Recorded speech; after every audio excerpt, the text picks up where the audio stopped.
Hey Gerald, 야들 싹드림로드. 안녕하세요, 세계요. 난 마왕 제크라고 합니다. Hey world, it is I, Zach the Demon Lord, and yet again another YouTube video. It has been a little bit since I, made the last video. It did come out a lot later than I wanted it to. My internet, for some reason, did not want to load YouTube Studio for some reason, so it did not get released immediately. But as far as videographing, yes, it has been a while since I made one of these videos. Yeah, I mean, don't really need reasons, but I got a job, which now won't really be a thing. Just because I realized the job was a little more than what I could take. So, yeah. But anyways, I'm glad to be making more YouTube videos. But yeah, as you could probably tell from the beginning of this video, we'll be doing a language video. And as you might be able to tell from the shirt, we'll be talking about none other than what is Korean. That is the subject for today. We'll be talking about the Korean language, and per usual, like the one I did about Swedish and Japanese, we'll be talking about what the language is, what is it similar to, what are some of the pros and cons, how do you go about learning it, blah blah blah blah blah blah. But without further ado, let's just get into it. So, to start, Korean is the language of Korea. Who would have guessed? I will say though, as far as the Korean language goes, because of there being two separate Koreas, there are two versions of Korean. There's South Korean Korean, and then there's North Korean Korean, and even how they refer to each other is differently. For example, in South Korean, I know for sure because obviously I speak the South Korean version. Who would have guessed, right? But in the South Korean version, like the Korean of the South is called 한국말 or 한국어, and then the Korean language of the North in South Korean's version of Korean is going to be called, maybe you could call it Bukhanmal. Bukhan means North Korea. But change that around and talk about what the North Koreans call it. I'm pretty sure, I think they just kind of refer to it across the board. Obviously, I don't know. I don't speak the North Korean version. But I'm pretty sure they just refer to it unanimously as Joseonmal. If you don't know, Joseon, probably, I'm pretty sure, refers to like the Joseon dynasty and all that. So yeah. But yeah, which I'm pretty sure is like sort of the period or timeline where King Sejong was in control of Korea. Don't quote me. I don't know Korean history very well, but and I know little snippets of information. But yeah, as you know, for more info, I didn't really dive maybe into the Japanese video this way, but maybe we can do it this way. And this one is Korean, obviously, if it didn't click to you, is an Asian language. Um, as far as area, you could call it an Eastern Asian language. That's usually how, usually with the language groups, they just kind of group them, and they just kind of, if there's similarities, it'll stick. If not, then you just kind of refer together as a similar category. The thing with Eastern Asian languages, and this is just going to really refer to your Japanese, Korean, and your Chinese, is that across the board they're similar because of Chinese and the Chinese words, but grammatically they're separated because Japanese and Korean, even though they don't want to admit it a lot of times, their languages are a lot more similar to each other than they are with Chinese. But yeah. Although I will say, writing wise, that Korean is probably the most unique just because they have their own alphabet, which is something I want to go into next. So, if you didn't know, I will say when you got fancy print, it's not going to be the most legible, but okay. Well, as I was saying, before, it's split. But yeah, when you got some fancy sort of print or writing for like or style or whatever for like a movie or something like that, not as I mean, it's legible. It's just you gotta know what you're reading. So I guess to get into where it's unique is that Korean, unlike the other Eastern languages, decided to make a system that is an alphabet. Yes, believe it or not, you're looking at an alphabet. Now, however, Korean does not work like a traditional alphabet. What I mean by that is, in a normal alphabet, you string letters together and form your words. For example, let's just use the word fish. In the word fish, each of those letters have a unique pronunciations. The F makes the F noise, right? The I makes the E. And then the S and H, despite having different noises by themselves, come together to make the sh noise. Thus, we get fish, right? However, in the case of Korean, it is different. The way I would look at it is look at it as a stand in between from the Japanese sort of kana system of the hiragana and katakana and the English alphabet. There's a letter for each noise. Each consonant, each vowel has their own letter. However, kind of like Japanese where it's syllabic, same thing with Korean, you write it in syllables. And so what you get is syllabic blocks. You string all your letters together, sorry if I can speak English, into blocks.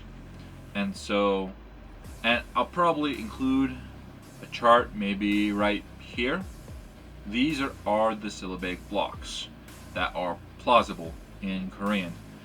But essentially, what you're doing is you're taking all the noises needed and just writing them into blocks.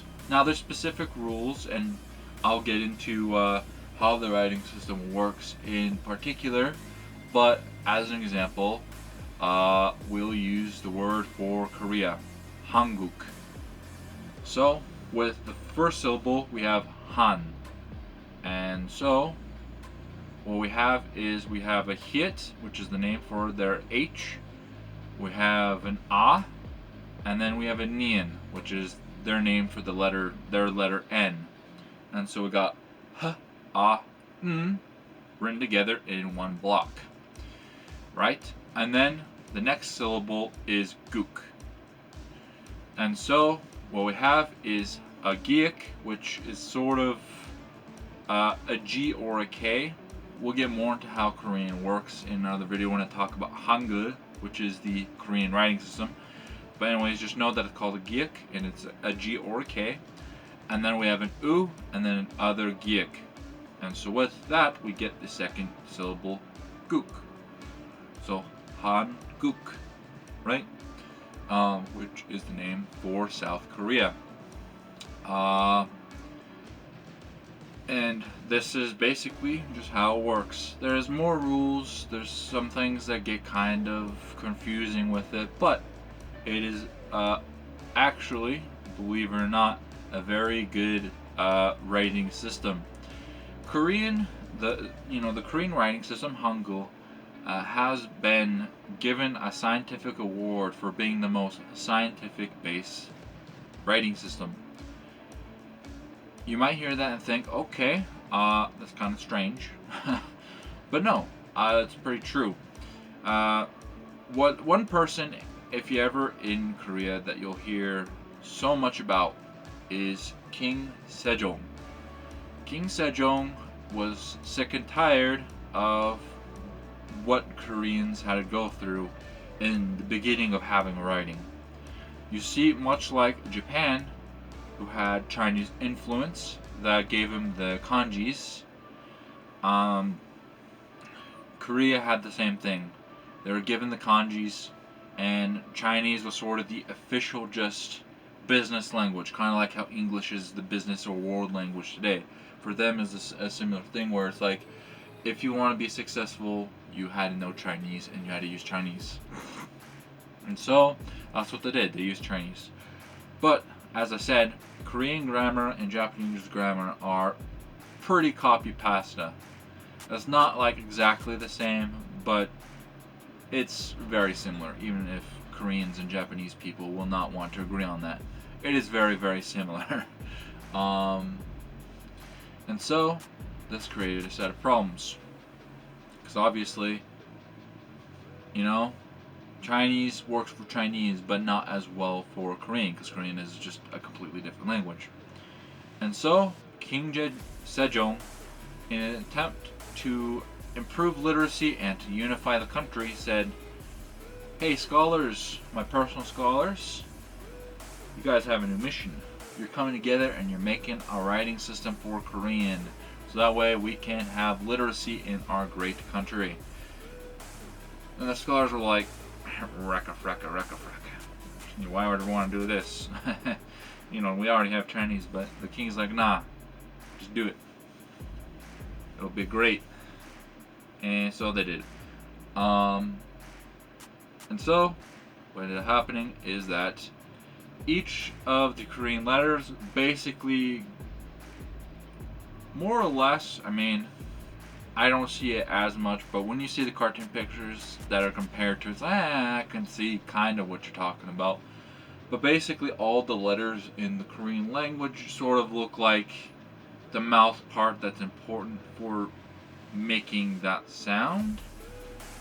I don't really see exactly how each of the letters looks like, a mouth part, but it's not very hard to learn, so I think it's a pretty good writing system. If you see, you see. If you don't, you don't. But hey, anyways, but yeah, so it's got a scientific award. As for the language itself, I would say the language itself does have many, many difficulties. So, going into the next thing about Korean, like Japanese, Korean has these particles or markers, these words that you attach to stuff to make it show how it's being used. And they have the same exact, for the most part, ones. I'm not saying that it's like the same exact sound or whatever, and then you could just, for example, the Japanese be like waga o and just like transfer that over. No, that's not what I'm saying. But what I'm saying is, like, for the most part, like, and it makes sense, like, language-wise, but like they have all the same ideas. Like, both of them have topic markers or topic particles or whatever. Both of them have subject ones, object. Both of them have some, different ones. Now, not all of them like 100% coincide or like transfer over to the same idea, because Japanese uses their particles certain ways that maybe Korean doesn't. But there's a lot of ways that Korean and Japanese use them the same way, which is why I do want to get into a study tip now that we're talking about particles. If you're learning Japanese and Korean, then here's what I'm going to tell you. There are things in Japanese textbooks that you may learn about Korean that you would not learn about in a Korean textbook. Vice versa, there are some things in Korean textbooks that you will learn that'll make Japanese make a lot more sense. One of those areas that for me made Japanese click a lot more is when I learned about the Korean particles, because there's, as I said, they have particles that are basically the same thing as the Japanese ones, like meaning wise, like how it's used. And so sometimes the way they get explained in Korean textbooks will make the Japanese textbooks make a lot more sense. For example, a big topic in the Japanese community is the idea of what is the difference between wa and ga. And it's like this big thing. It's like, man, like it's such a difficult thing. But when I learned about wa and ga as the topic and subject particles, just because the topic for the most part is unanimously pretty similar. But when I learned Korean, their versions, and this is one thing that does get tricky with their particles, is that Korean is very consonant vowel sensitive, and so each of the particles will have two versions.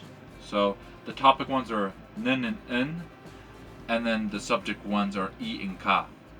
And anyways, when I learned about n and i and ka, it made the Japanese wa and ga make a lot more sense. Here's what I mean: is that in Japanese, they just go into this big spiel about, well, maybe in this case you use this one, and then maybe in that case you use that one, and blah blah blah blah blah, and then it becomes this big rabbit hole of like, trying to consider X, Y, and Z, and then they just make it way too much. There's too much complication in trying to learn the difference between topic and subject. And when I learned Korean, they just simplify it by explaining something that we do in English, which made them make a lot more sense. So here's the difference. So, in the last sentence where or the last, episode or whatever you want to call it, where I talked about Japanese, how I had the example sentence of I eat fish, and explain how there's, in Japanese, watashi wa sakana wo tabemasu, and watashi ga sakana wo tabemasu, and one of them's just with the topic particle, and one of them's with the subject particle. Well, let's do that with Korean. So Korean is the same way. The sentence I eat fish will be I fish eat. Or in Korean, you can say 저는 물고기를 먹어요. Or you can say 제가 물고기를 먹어요. And here is the difference. Okay? Here's the difference when you're saying one particle versus the other one. When and I'll just kind of compare.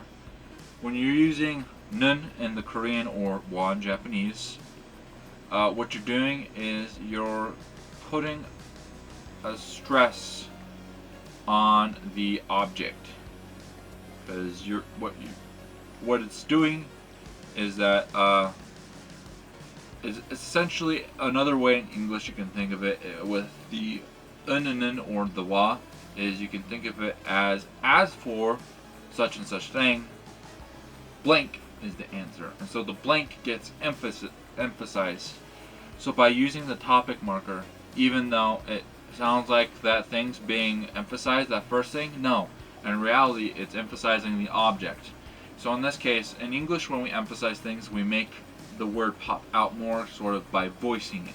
So in this case, it would be like, if we're blank, we just say, I eat fish, right?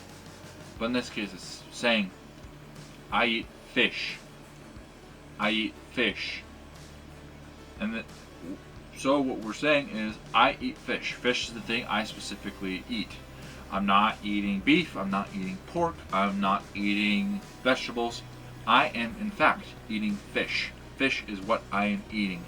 And so that's what the topic particle does. Now going to the subject one. So the example of 제가 물고기를 먹어요, which is equivalent to the Japanese one, the watashi ga sakana wo tabemasu. What we're then doing is, because it is the subject particle, it is going to emphasize the subject.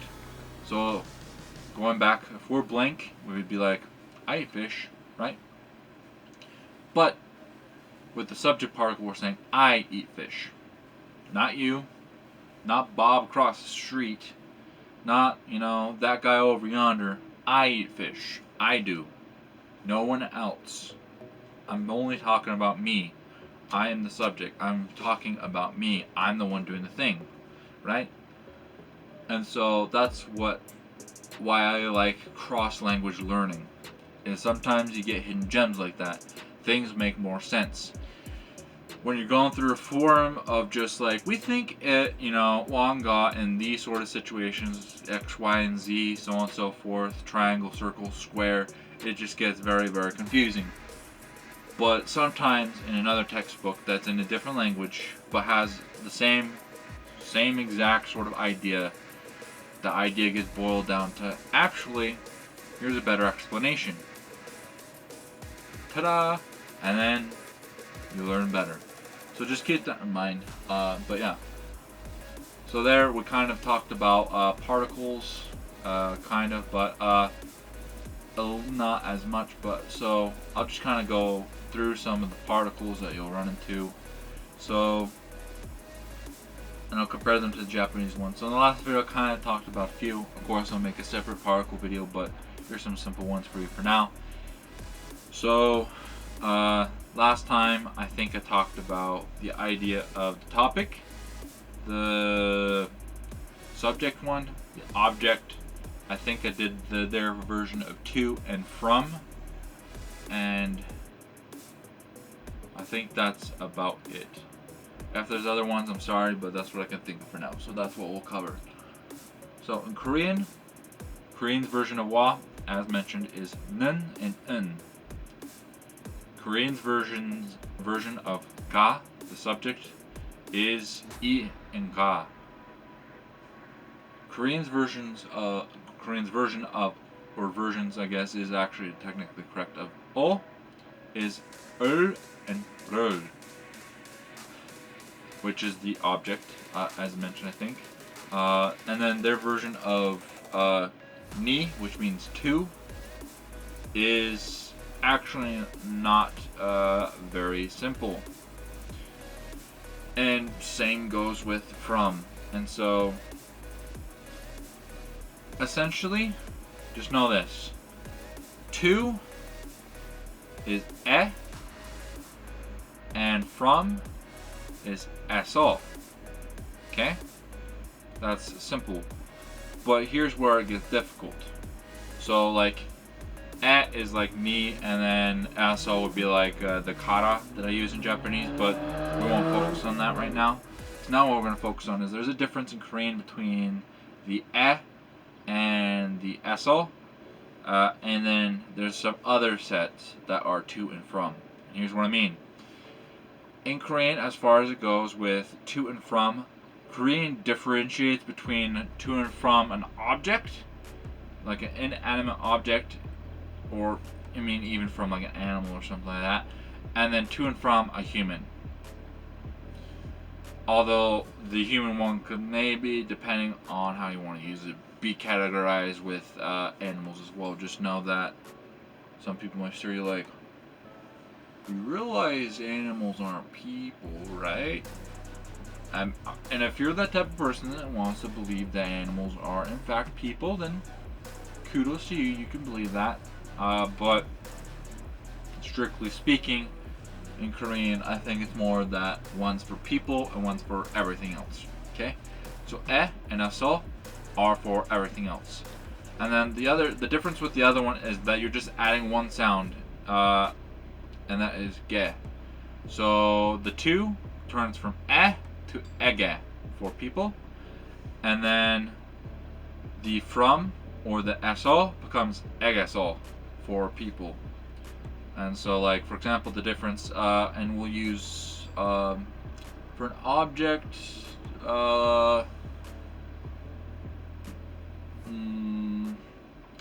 let's just use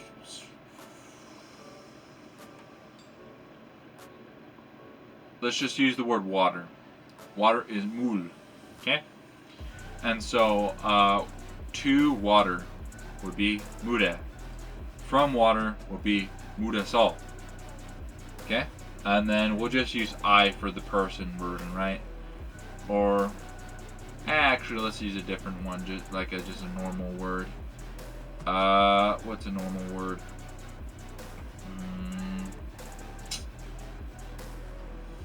Sorry, it's been a while since I've had to I mean, when you think of words, Johnny, on the spot, it's not easy. Let's use Viking, which is going to be Viking. So we could say Viking, yeah, to Viking, or to Vikings, whatever. And then we could say Viking, I guess, all from Viking, or from Vikings, or whatever.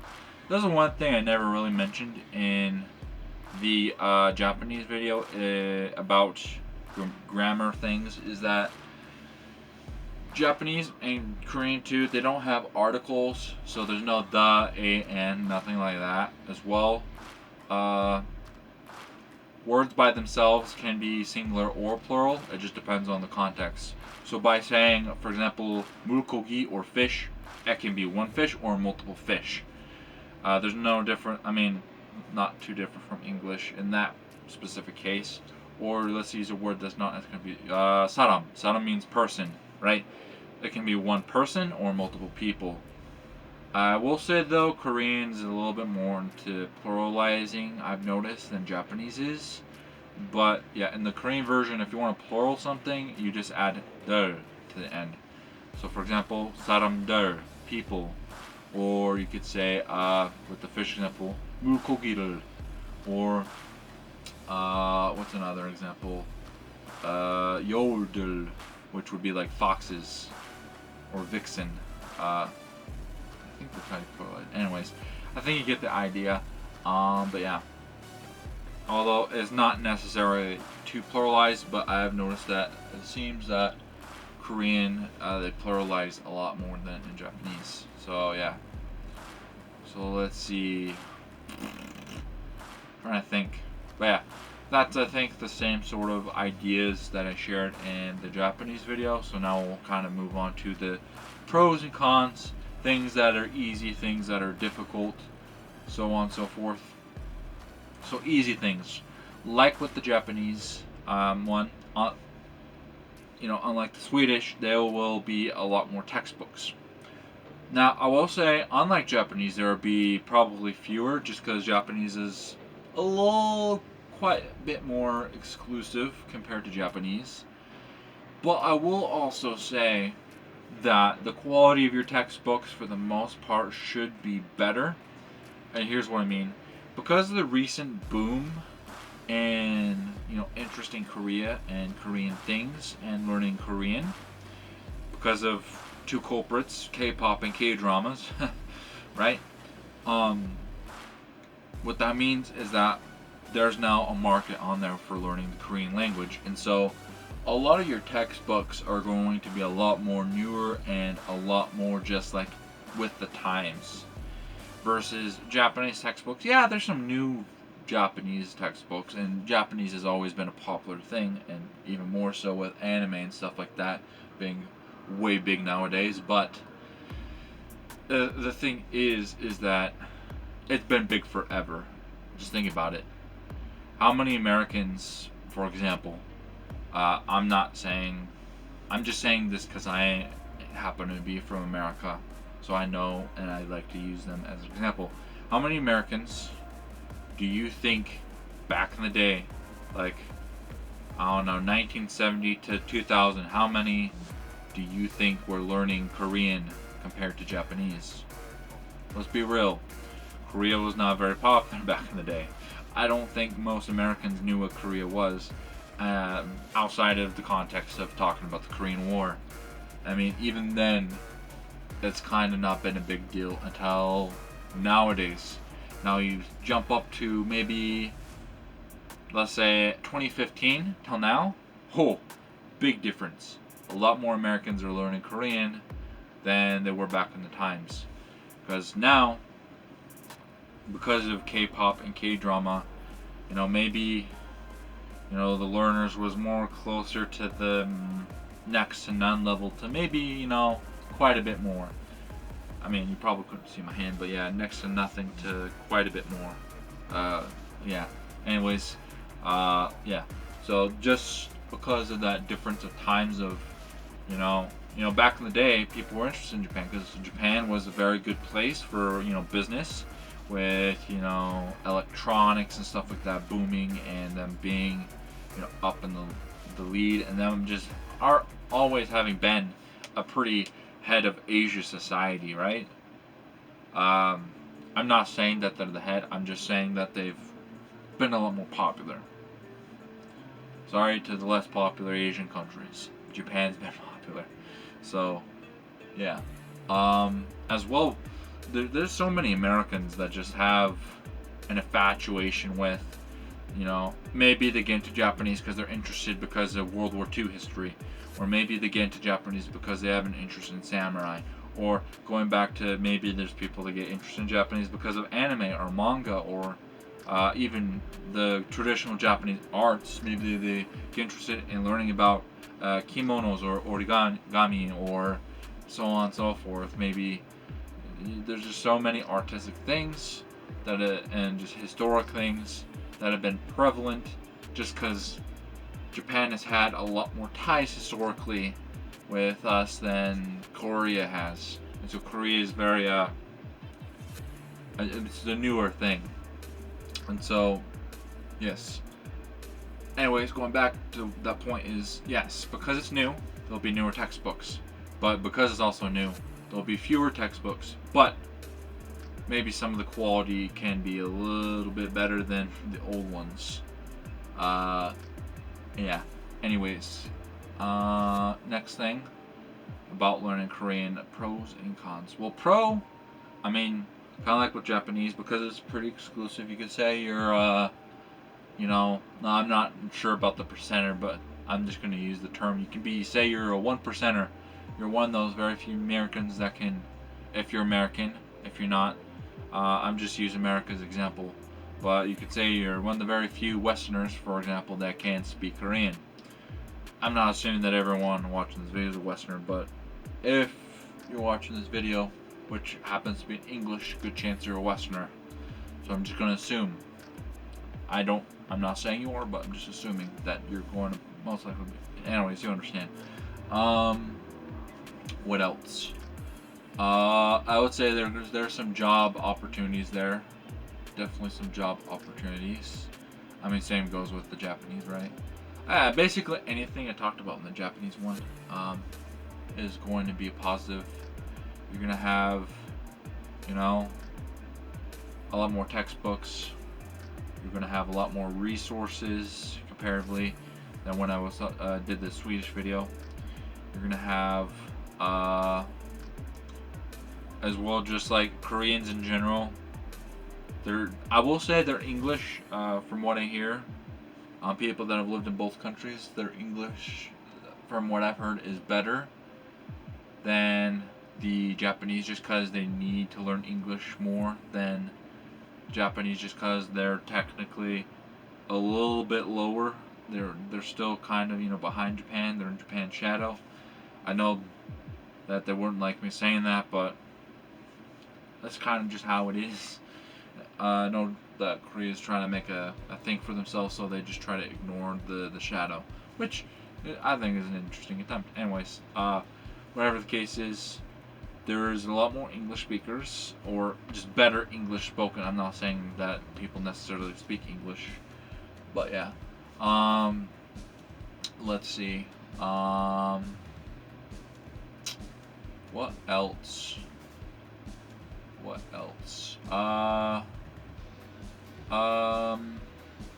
Okay. Well, yeah. Also, with the English speakers thing. One thing I can say about that, I don't know how it is for Japan, but I will say with the English speakers, it can be difficult at times, depending on the level of their English to understand. There will be some Koreans that will very much speak like a Korean. And what I mean by that is they'll say each and every English word as can be spelled with Korean letters. So, for example, if they want to say, sorry for the other split, but as I was saying, is that Koreans will sometimes speak English in a way that is very Korean, as it's like speaking English as can be written in Hangul or Korean letters.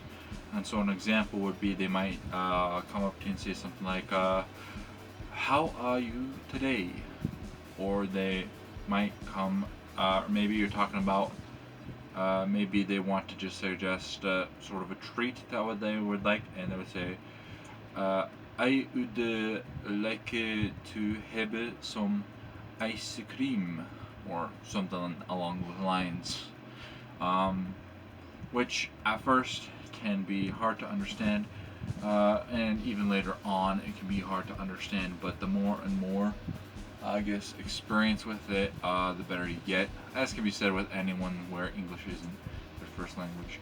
I mean, let's be honest. There's a lot of people here in America that, when speaking with Mexicans or Hispanics, for example, um, obviously Spanish is their first language, but you learn to understand their English, right?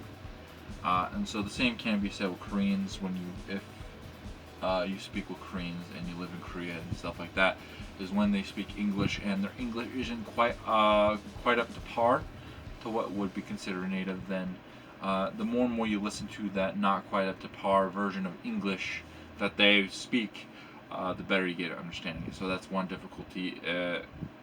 I will say, and I think Japan might be pretty similar. I mean, the same could be said with Japan and Japanese. They will try to Japanify the English to make it easier for them to speak, right? Anyways, as well, I mean, I can't say for Japan, but I can say for Korea is just going along the lines of just English not being, pronounced correctly. Is that sometimes there are Koreans that will want to use very big, very complicated words that might get used wrong. But what's more big of an issue is that, let's be honest, when you have that very nerdy kid that literally knows every word in the dictionary and they want to show it by saying all the big words, like all the big, very, just like, formal words that they have in the dictionary, do you understand what he's saying? Do you understand that kid that just comes up and just they spurt out all these random, very advanced vocab words? Do you understand them? Probably not. I mean, in written form, if you read their writing, maybe you understand a bit more, but at least spoken, nah, you don't understand unless you are that kid. And I can tell you, I'm not that kid, so I did not understand. Um, you know, you would meet some Koreans that want to be very profound or fancy with their English, and so they would have some very big English words in their vocab, and I would listen to them and try to understand and be like, what? Could you please use some easier words? And that's just with like grammar aside, they just use big words that is just too big for me. um, let's see, what else? Difficulties. Oh yeah. Before the split, and I kept rambling on, but my camera didn't warn me that it split. I mean, it beeps when the battery goes. Anyways, one thing about Korea, the same could be said about Japan, but it's kind of less so. But with Korea, it's a very dialect or accent affected area. And so basically, the name of the game is, and the US is the same way in a lot of ways, is that the more south you get, the more thick the dialect gets. So, yeah. It is said, uh, you know, just give an example. Just think about it with English, you know. Right now, I am speaking what is probably considered typical or normal American English. I mean, I can't say it's maybe the most stereotypical, but I mean, anyways, you get the idea. I don't know. Sometimes when I speak, I kind of go into more of a Scandinavian accent, and I might be like, "Hey, how are you? What are you doing?" Or I just like to talk like this, in kind of a Scandinavian accent, kind of more of a new accent, Kinda. I mean, if you watch the show on Netflix called what is it called? Norsemen. It's kind of a comedy about the Vikings. Sometimes I kind of talk like this, just because I find it funny and I like the accent. It's kind of interesting. Yeah. Of course, I don't speak like that in a manner of insult. To anyone that might be insulted by a Scandinavian sort of impression, just take into mind that, I mean, I know I'm not from Scandinavia, but at least my ancestors are, so at least under American sort of rules, like, you gotta give me credit, right? Like, I'm pretty majority Scandinavian, at least ancestry wise. Not to sound like that the typical American that spurts out the things about how they're 5.6% something or other. I'm not trying to be that guy, but I guess I am in a way being that guy.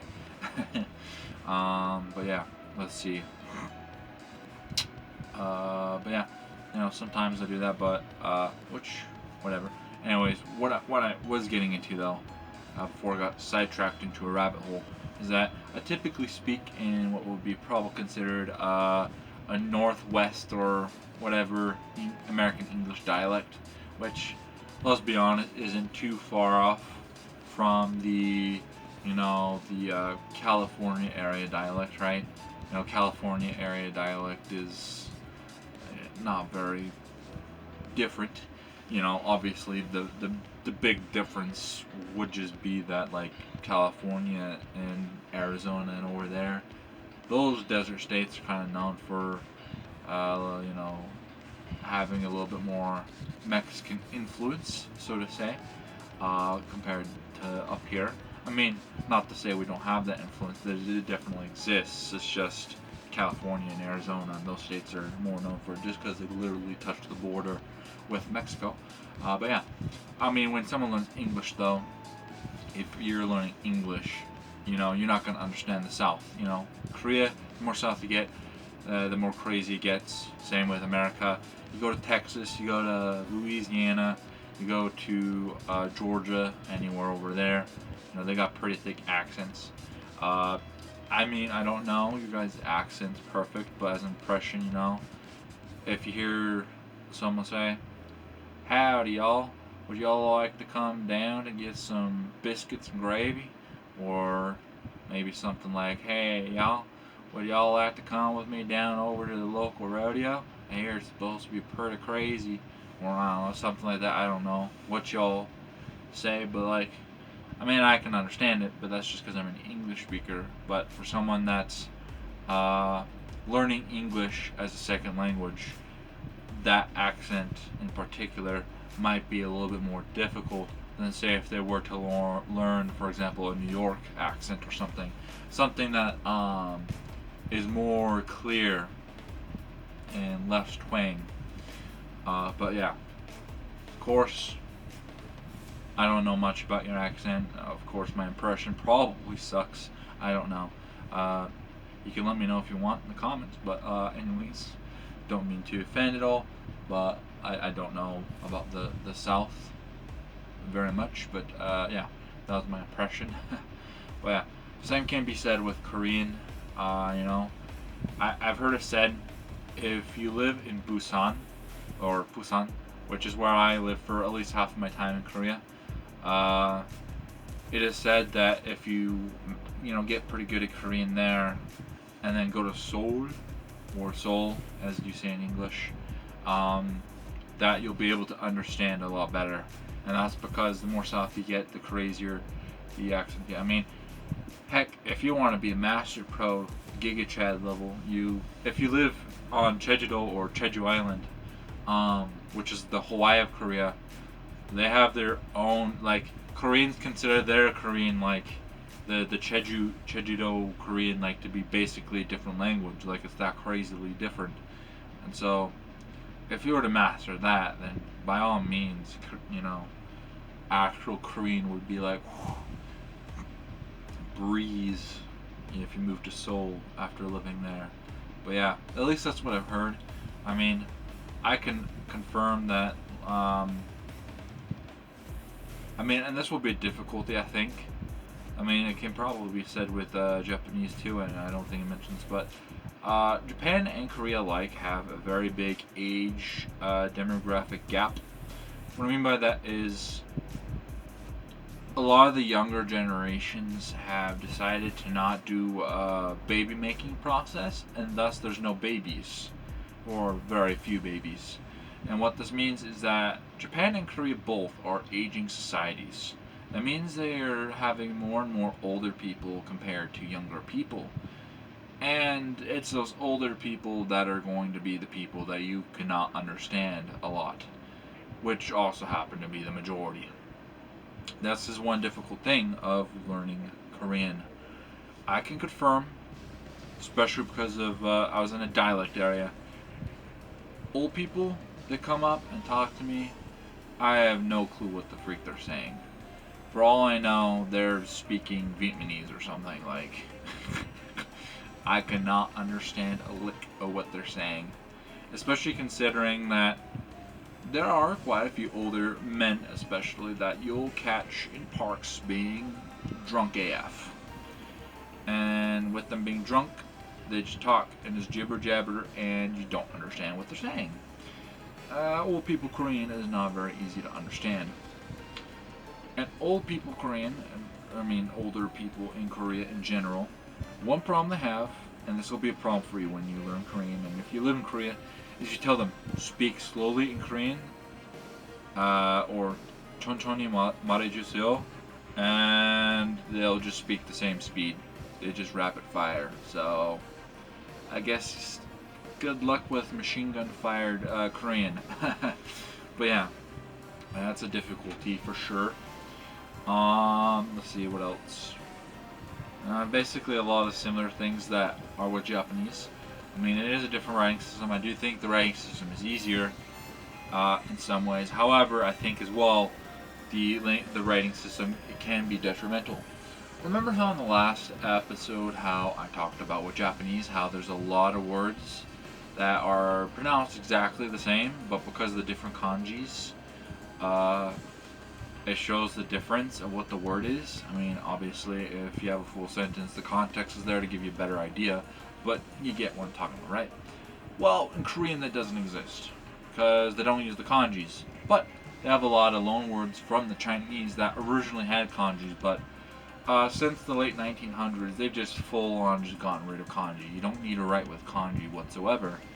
And so, what that means is everything is purely in Hangul, or Korean letters. Which, when you run into those aforementioned words that use the kanjis originally, you, without context, if you just write the word, it's like, which one is it?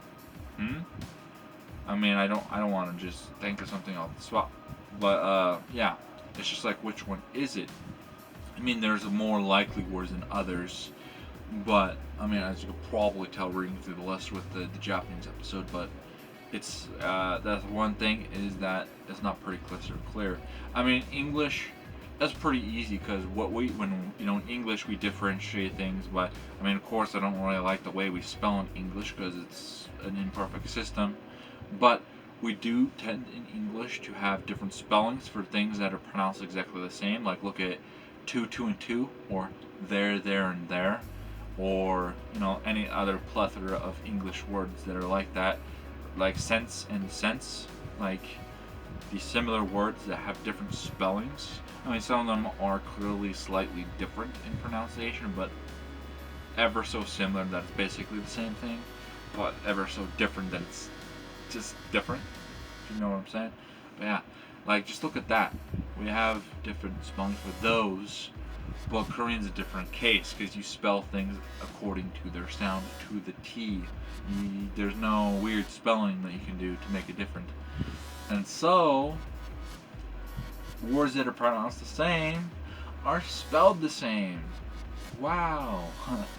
And so that's a difficulty, is that without the kanjis, it's kind of hard to tell what it is. So that's one thing to keep in mind. That can always be difficult. Yeah, I don't know what else to say. Just anything really that in the Japanese video is going to be pretty similar to this video, you know. So yeah, pros, textbooks are more people to speak that speak English comparatively to Japanese, so you could potentially get better explanations of Korean. There's newer material. Unlike the Swedish, there's a lot more material. It's an up and coming language, and so you could have business opportunities with it. I mean, what I mean by that up and coming is that it's just getting popular. What else?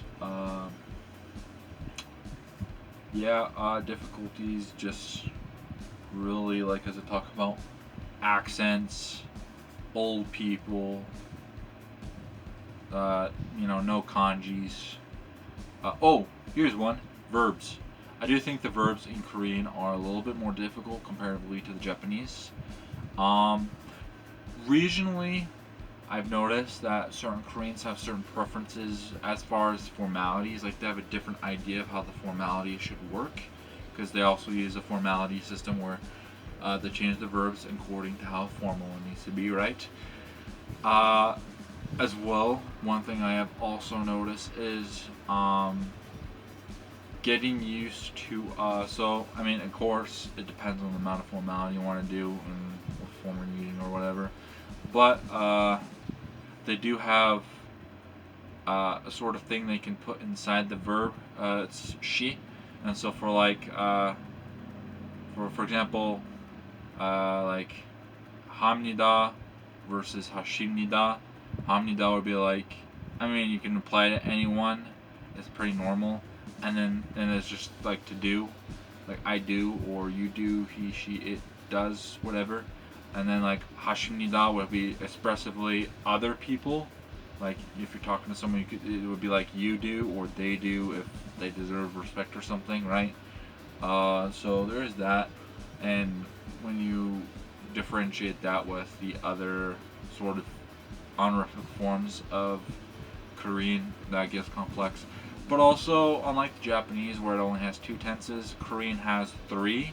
It has the normal 3 tenses, which I guess for maybe English minds is not hard to wrap your head around. But for me, I just think about it, that's just more tense or one more thing about verbs in conjugation to worry about.